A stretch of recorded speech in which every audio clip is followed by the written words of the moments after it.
gold and silver just collapsed in minutes. Not hours, not days, minutes. But here's what nobody's telling you.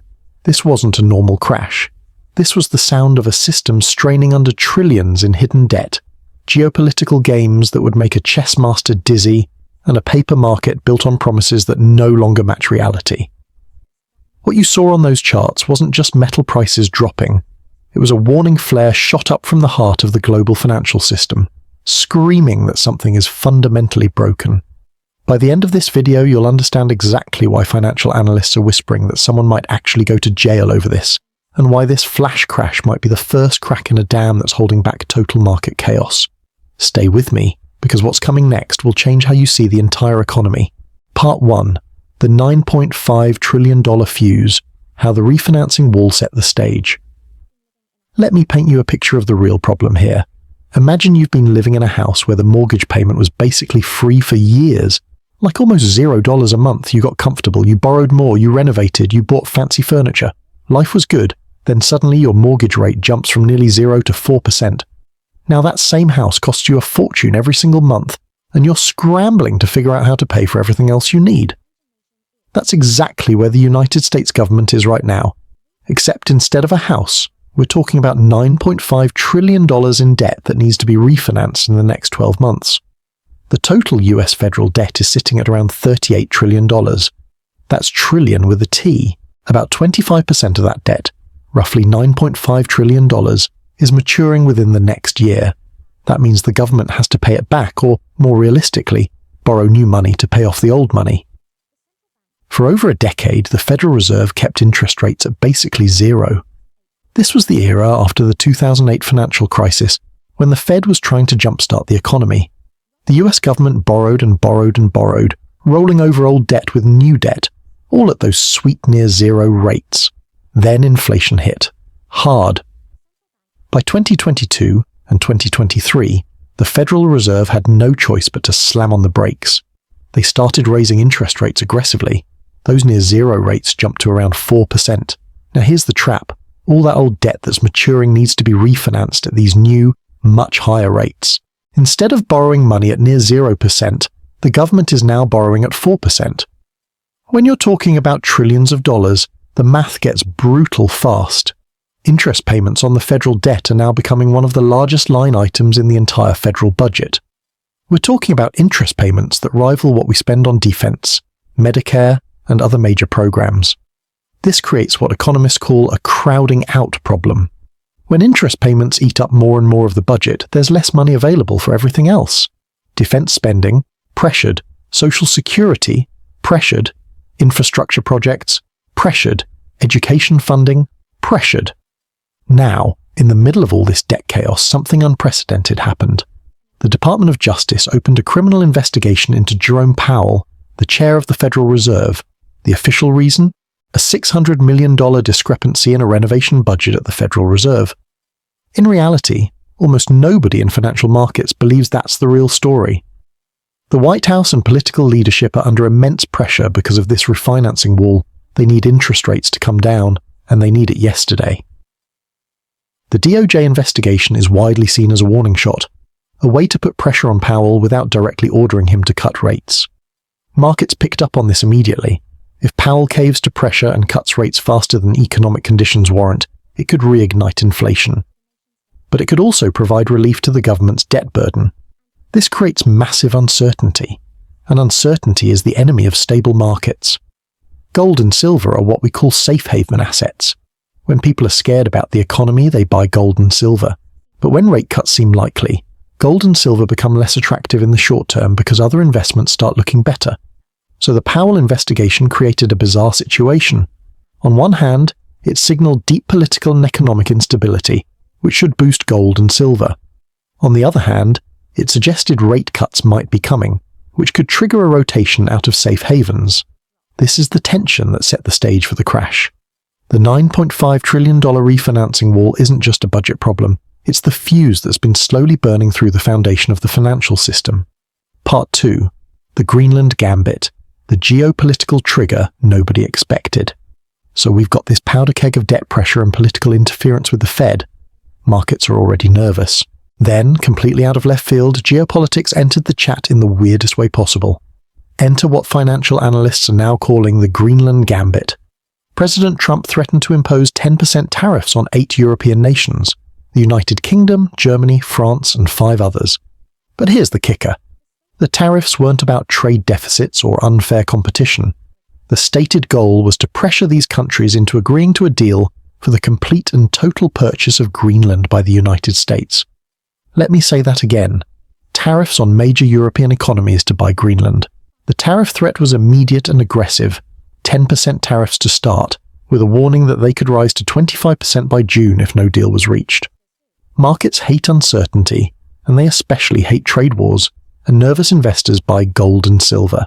Within days of the tariff announcement, gold and silver prices started climbing. This is classic safe haven behavior. When geopolitical risks rise, when trade wars loom, money flows into precious metals. Traders started positioning themselves for a prolonged period of geopolitical tension. Money poured into precious metals. Prices climbed. Long positions multiplied across futures markets. Leveraged trades became increasingly common. Then, on January 21st, something unexpected happened. Trump announced a framework deal with European leaders regarding Greenland. The immediate tariff threats were walked back. The crisis, it seemed, had been de-escalated. Markets went wild, but not in the way you might expect. This is where we need to talk about a phenomenon called sell the news. Leading up to an expected event, traders position themselves based on what they think will happen. But once the actual news comes out, even if it's good news, people often sell. The uncertainty is over. Now it's time to take profits. The Greenland framework deal was classic sell the news. The immediate geopolitical threat had passed. That meant the reason to hold gold and silver as a hedge against that specific risk had evaporated. Within minutes, money started flooding out of precious metals. Traders who had bought gold and silver as a hedge against the tariff crisis started selling. Leveraged positions started unwinding. Algorithms, the computer programs that execute trades automatically, detected the shift and started selling too.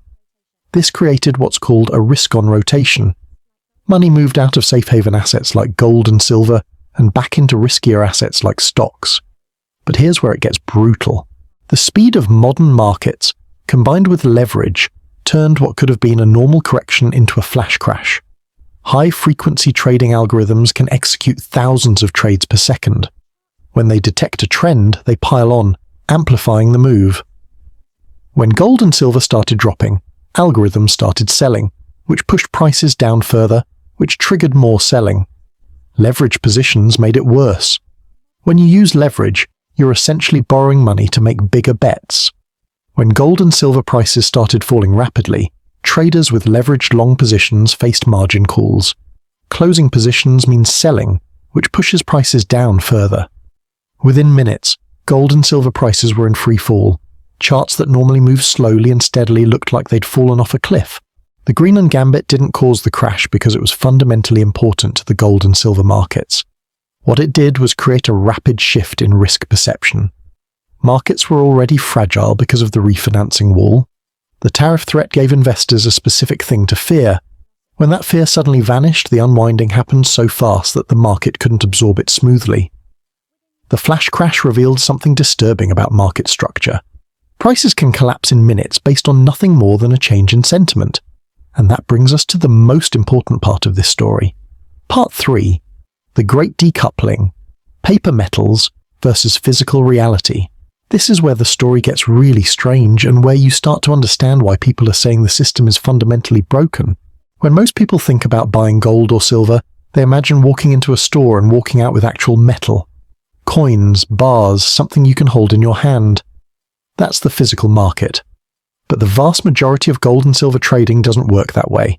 Most of it happens in what's called the paper market, specifically on exchanges like the COMEX. On the COMEX, people trade futures contracts. A futures contract is basically a promise to deliver a certain amount of gold or silver at a specific price on a future date. Most people trading these contracts never intend to actually take delivery of physical metal. They're just betting on price movements. It's all paper transactions. The problem is that the paper market has become massively larger than the physical market. There are far more claims on gold and silver through futures contracts than there is the actual physical metal available to deliver. Think of it like a game of musical chairs. As long as the music is playing and everyone's just walking around, it's fine that there are way more people than chairs. But the moment the music stops and everyone tries to sit down at once, you realize there's a huge problem. While prices were crashing on the COMEX, something bizarre was happening in London. Physical lease rates for silver spiked above 8%. A lease rate is basically the cost of borrowing physical metal. Under normal circumstances, lease rates for silver are very low, often less than 1%. When lease rates spike to 8%, it means there's a shortage of physical metal available to borrow. People who actually have silver don't want to lend it out unless they're getting paid a premium. An 8% lease rate is a red flag. It's a signal that the physical market is under stress, that actual metal is hard to come by, even while paper prices are crashing. This is the great decoupling. Paper prices are falling because of algorithmic trading and leverage unwinding, but physical metal is becoming scarce, driving up the cost to borrow it. The COMEX allows massive leverage. You can control a large amount of gold or silver with a relatively small amount of cash. This leverage creates a huge number of claims on metal that doesn't actually exist in available form. For years, banks and institutions have been selling futures contracts, essentially promising to deliver gold and silver they don't actually have. But increasingly, buyers are asking for the actual metal. Industrial users need physical silver for manufacturing. Central banks are accumulating physical gold. This creates what some traders are calling a leveraged monstrosity. There are vastly more claims on gold and silver than there is metal available to deliver. This is exactly what reportedly happened to institutional players like TD Securities on January 15th. The market had dipped, then suddenly reversed sharply. Institutions that had sold silver futures, betting on lower prices, suddenly found themselves facing massive losses as prices snapped back. They were forced to close their positions at brutal losses. Now, on top of all this market structure chaos, we have real supply shocks hitting the physical market. On January 1st, 2026, China implemented a ban on free silver exports. Around the same time, Venezuela declared a national mining emergency. When you add up these supply shocks, analysts estimate that roughly 12% of global silver production has been removed from the market. In a market that was already tight, it's huge. So here's where we are. Paper prices crashed because of algorithmic trading and geopolitical sentiment. Physical metal is becoming scarce because of supply shocks and increased demand. Lease rates are spiking because people with metal don't want to part with it. This is a systemic contradiction. The paper market says silver and gold are worth less. The physical market says they're worth more and getting harder to find. These two realities can't coexist forever. At some point, something has to give. Part 4. The coordinated dump theory. Why someone will go to jail now. We're entering the part of the story where things get speculative, but the speculation itself is important because it reveals how much trust has eroded. Let me be clear up front. What I'm about to describe is allegation and theory, not proven fact. But the fact that serious analysts are making these allegations tells you something important about the state of the markets. The theory goes like this. Major bullion banks have been coordinating dumps of futures contracts to deliberately crash prices and liquidate smaller players. These banks hold massive short positions in gold and silver futures. For years, they've reportedly been short more gold and silver than they could ever actually deliver if called upon. They've essentially been selling promises they can't keep. According to the theory, they've been using their market power to engineer dumps. Futures markets have something called stop-loss orders. These are automatic sell orders that trigger when prices fall to a certain level. Imagine you're a big bank with billions of dollars. You know, there are lots of stop-loss orders clustered at certain price levels. You dump a large number of futures contracts all at once. This sudden supply pushes the price down. When the price hits the stop-loss levels, those orders trigger, creating even more selling. This pushes the price down further, creating a cascading effect. As prices are falling, the banks that initiated the dump can buy back their short positions at much lower prices than they sold them for. They cover their shorts at a profit while everyone else is scrambling. This is market manipulation. Plain and simple. Again, this is allegation. There's no smoking gun. But the pattern of trading has led many analysts to conclude this isn't just random market movement. The sentiment that someone will go to jail comes from the belief that this coordination is too blatant to ignore forever. And here's why that sentiment has gained traction. There's historical precedent. JP Morgan paid over $900 million in fines in 2020 for spoofing in the precious metals markets. HSBC has faced similar scrutiny. Deutsche Bank has been named in investigations. The biggest banks in the world have been caught manipulating precious metals markets, and they've paid billions in fines. But fines are just a cost of doing business. Until someone actually goes to jail, the incentive structure doesn't change. That's why the DOJ investigation into Jerome Powell is so significant. It's lowered the threshold for criminal probes into financial misconduct. If the head of the Federal Reserve can be criminally investigated, then surely the heads of bullion banks can be investigated for market manipulation that's already been documented. Here's why this matters beyond guilt or innocence. The fact that so many market participants believe the game is rigged, that prices are being manipulated, this belief alone is corrosive. Markets require trust. When that trust erodes, markets become unstable. Investors pull back. Liquidity dries up. Volatility increases, and the system becomes more fragile. In 2008, trust in the mortgage securities market collapsed when people realized the ratings were fake. The whole system seized up. In the precious metals market, we're seeing early signs of a similar trust collapse. The someone will go to jail sentiment isn't just about justice. It's about the desperate hope that accountability might restore trust. But hope is not a strategy, and whether or not anyone goes to jail, the systemic problems remain. Part 5. Systemic consequences. From market chaos to human impact. Let's bring this back down to earth. This isn't just about traders losing money on charts. This is about real consequences for real people. The gold and silver crash is a signal that broader financial instability is building. And when financial systems become unstable, the impact ripples through the entire economy. Start with the refinancing wall, $9.5 trillion in debt that needs to be rolled over at higher interest rates. When interest payments consume more of the federal budget, the government has less money for everything else. Defense spending gets squeezed, meaning potential job cuts. Social programs get squeezed. Seniors who depend on Social Security might face smaller cost of living adjustments. People on Medicare might see higher out-of-pocket costs. Infrastructure spending gets squeezed. Roads don't get repaired. Bridges don't get upgraded. Education funding gets squeezed. This is the cascading effect of the refinancing wall. It starts as a number on a spreadsheet, but it ends as fewer services, fewer jobs, and less economic opportunity for millions of people. Now add the metals volatility into the mix. Silver is used in solar panels, electronics, batteries, medical equipment, and countless other applications. When silver prices become volatile, manufacturers face uncertainty. If physical silver becomes scarce, production could slow or halt, products could be delayed, jobs could be at risk. Commodity volatility also feeds into inflation. When the prices of basic materials swing wildly, companies often respond by raising prices preemptively.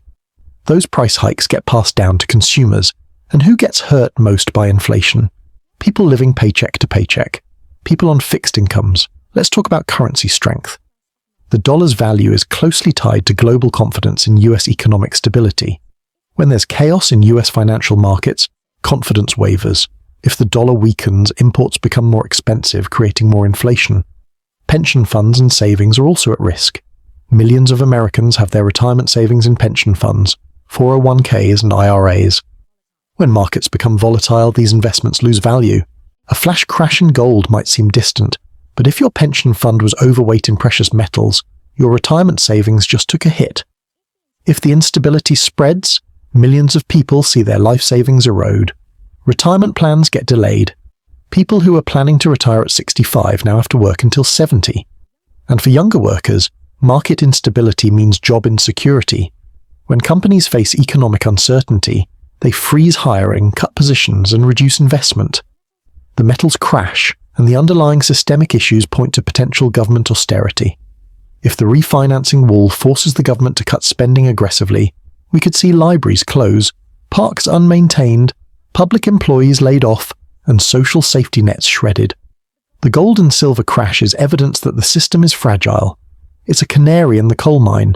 When it crashes suddenly and violently, when physical and paper markets decouple, when trust erodes, these are warnings. Part 6. The final warning. Why this crash matters more than you think. So let's bring it all together. The gold and silver flash crash wasn't a random event. It was the result of 3 converging systemic forces that are all accelerating at the same time. First, the debt refinancing wall. The United States government has to roll over roughly a quarter of its total debt in the next 12 months at interest rates that are dramatically higher than before. This creates enormous fiscal pressure and uncertainty about monetary policy. Second, geopolitical risk shocks. The Greenland Gambit showed how quickly modern markets can swing based on political theatre. These risks can trigger massive market moves in minutes that spiral out of control. Third, the decoupling of paper and physical markets. Years of leverage have created a situation where there are far more claims on gold and silver than there is actual metal available. Supply shocks from China and Venezuela have made this worse. Something has to give. These 3 forces are feeding off each other. Debt pressure creates political instability. Political instability creates geopolitical risks. Geopolitical risks drive safe haven demand. Safe haven demand exposes the gap between paper and physical. And round we go, each cycle amplifying the pressure. The flash crash revealed how fragile liquidity really is. What we saw on January 21st was a liquidity crisis in fast motion. Prices fell off a cliff not because of fundamental changes, but because there weren't enough buyers. Liquidity vanished, and prices went into free fall. And here's the terrifying part. This was a relatively small shock. The Greenland deal was announced, tariffs were walked back, and that was enough to trigger a flash crash. Imagine what happens when a bigger shock hits. What if China announces broader export restrictions? What if a major European economy faces a debt crisis? What if a conflict erupts that disrupts global trade routes? Any of these events could trigger the same kind of liquidity crisis, but bigger and with more contagion to other markets. Now, I want to be clear about what we know versus what we don't know. The debt wall is factual. The supply shocks are factual. China did implement export restrictions. Venezuela did declare a mining emergency. The lease rate spike in London is factual. What's speculative is the coordination theory, the idea that banks are deliberately manipulating markets. We don't have proof of that happening right now. Even though we have proof it's happened in the past, it's important to distinguish between what we know and what we suspect, because both matter. The facts tell us the system is under stress. The suspicions tell us trust is eroding. Both are dangerous. So what's the takeaway? The gold and silver crash is a stress fracture in the global financial architecture. It's not the building falling down, but it's the sound of cracks spreading through the foundation. You can ignore a stress fracture for a while. The building stays up. Everything looks fine from the outside, but the structural integrity has been compromised. We're in the period between the fracture and the test. Markets are still functioning. People are going about their business, but the fragility is there, beneath the surface, waiting. The question isn't whether another shock is coming. In the global economy, shocks are constant. The question is how much of the system breaks when the next shock hits. Will it be contained, another flash crash that recovers quickly? Or will it cascade, spreading from metals to other commodities to bonds to currencies to stocks, each market's stress amplifying the others until the whole system is in crisis? The gold and silver crash gave us a preview. It showed us how fast things can unravel when liquidity disappears and confidence cracks. It showed us that the mechanisms meant to stabilize markets can actually amplify problems instead of solving them. The crash also showed us that physical reality and financial reality are diverging. You can't print gold. You can't create silver with monetary policy. When paper markets say one thing and physical scarcity says another, eventually physical reality wins. But the transition can be violent and chaotic. For regular people watching all this unfold, the message is both simple and unsettling. The system is more fragile than it appears. This doesn't mean panic. Panic is never useful, but it does mean awareness. It means understanding that the economic stability we've enjoyed is not guaranteed. The gold and silver crash is one of those warning signs. It's a message written in red across the charts, telling us that something fundamental is wrong. The debt is too high, the leverage is too extreme, the trust is too fragile. And the most concerning part? The people who are supposed to fix these problems are part of the problem. Political pressure on central banks, investigations used as leverage, tariffs deployed for absurd geopolitical goals, manipulation allegations against the biggest banks. This isn't a system functioning well. This is a system eating itself. Because here's the brutal truth. The next shock is coming. It might be tomorrow, it might be next year, but it's coming. The pressures we've discussed, the debt, the geopolitics, the paper-physical divide, they're all building, not dissipating. And when that shock hits, the question won't be whether it causes disruption. It will be how much disruption, how long it lasts, and who bears the cost. The gold and silver crash was a warning. The question is whether anyone is listening.